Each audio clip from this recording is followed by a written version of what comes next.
Okay, so here's how the build works. First, let me start by saying this build is like crazy expensive. Temporalis is mandatory, and right now it's like 140D. You also want Choir of the Storms level 20, which is like 20 to 30D. And then, I mean, the best version of this helmet's over 100 divines. This is like maybe 50 to 60.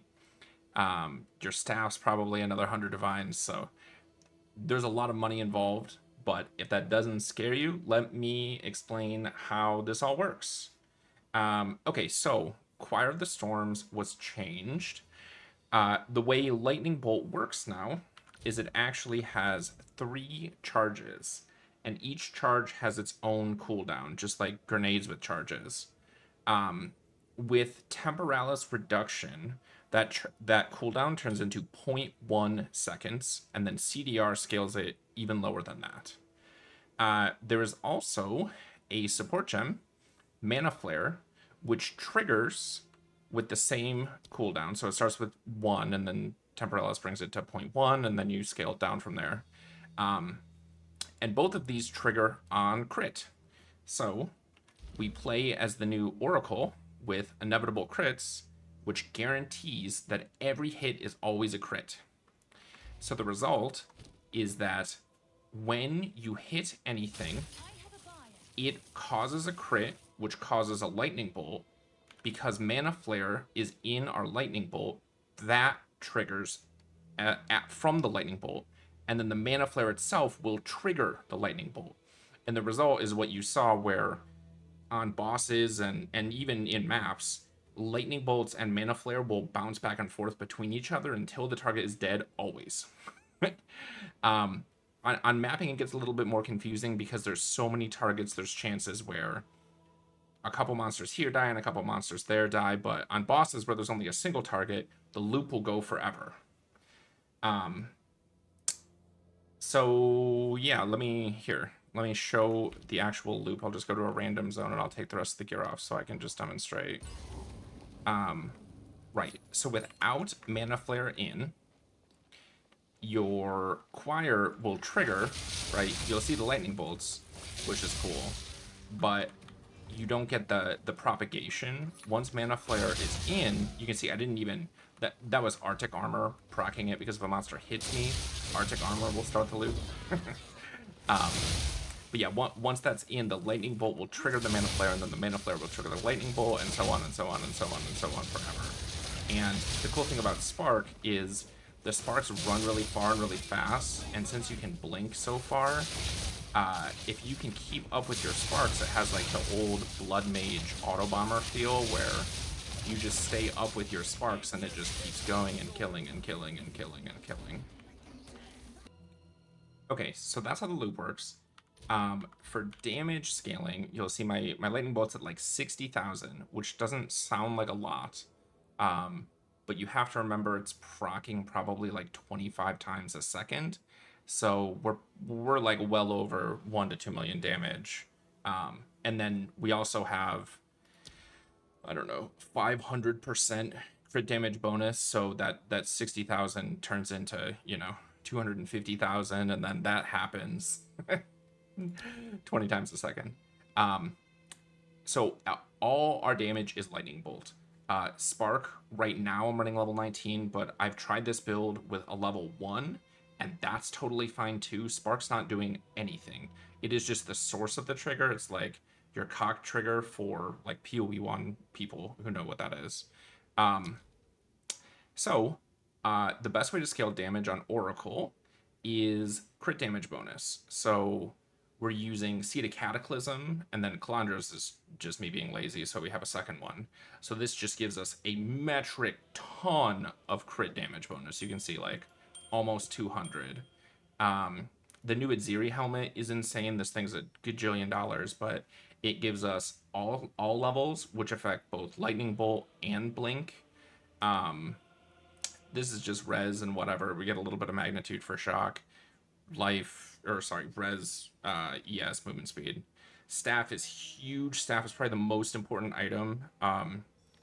Super hard to craft and super expensive. This one cost me like over 80 divines to craft, but basically you just want a huge percent damage roll, +6, and then as many gain mods as you can get. Cast speed actually does nothing for the build, and mana regen is also nothing. What we really want, if you have a perfect staff here, would be you want crit damage bonus and crit chance, and that would that would probably give you another 30% more damage. For the passive tree, we are just going around grabbing crit wheels. This is a cool little Oracle movement CDR wheel, crit wheel, a little bit of cool tech here. So I'm taking the Oracle nodes that let you do a keystone where you can jump to close nodes. And this spot in particular is really, really good with a Timeless Jewel. It's kind of hard to see, but we're taking this over here, which is 40% damage. And then this is 40% ES and some res. But these nodes can get crazy. There's 40% lightning damage, the 40% damage. I think there's a CDR one. And they can appear multiple times. So if you have a really good seed, you could probably get, another 200% damage just from picking these nodes. AoE, a little bit of ES. This is another cool thing here. We can jump right into 50% damage. We don't need the energy. And then this is another really juicy spot for... We take Mind Over Matter because the truth is we never have any mana, and it doesn't really matter to take this, so this just gives us free jumps. So we get recharge rate, cast speed, ES, and then 2 LE nodes.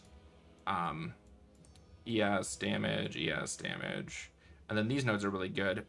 Lightning Bolt is a triggered spell, so it does get affected by all these nodes, and these nodes are like really big percent damage wise. You can see it's got the trigger tag. Yeah, build's awesome, build's great. Honestly, the worst part about the build is it's a little bit squishy. When you get hit and like piled up by monsters or knocked down or frozen or something like that, there's not too much you can do. There's kind of a really funny thing you can do on this build though. So blink, which we can do very, very quickly. You can be raising your shield while you blink, and the shield never goes away. So if you're willing to sacrifice damage, you could put a wand here, and this is just a shield that I saw quickly that I thought might be good for this. It's got a bunch of CDR as well. So if you had like a really GG wand with this shield, you could hold raise shield and blink while you autobomb around and never take damage and never get hit. But I think in reality, you do so much damage, and because the skill auto targets and clears so well, if you just go a little bit slower on the juicy maps, you're going to be totally fine, and you're just not going to die. Yeah, build's great, super fun. Let me know what else you can think of in terms of improvements and things that I can add here. The biggest thing for me would be like +1 levels on this, the 2 suffixes on staff, and then honestly just levels, because I'm only 92 because I just got this character up. Just a couple more levels would give you, you'd probably pull this 60k up to like 80,000 just with some more percent damage. Obviously, another Seated Cataclysm would be really powerful too if you got, 70 on both of those rolls instead. Oh, just a note, I have played with Headhunter before.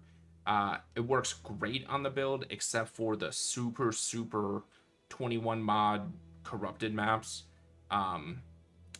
The problem with Headhunter is Shroudwalker. You get Shroudwalker, and it teleports you into a pack, and you get dogpiled. And sometimes, because you clear so well on this build, the teleport will pull you a screen and a half away where your sparks aren't, and then you don't have time to cast before the monsters kill you. So for leveling, I don't play with this, but generically just running around, Headhunter is so much fun, right? So real good.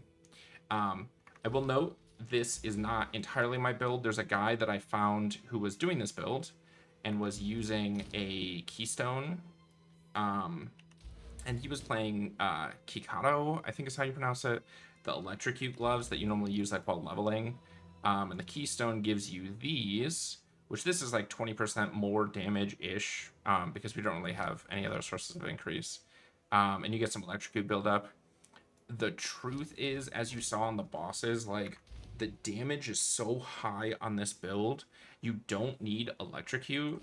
I would rather just have more energy shield and tankiness. So, yeah.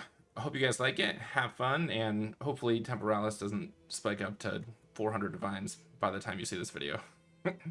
Alrighty, bye.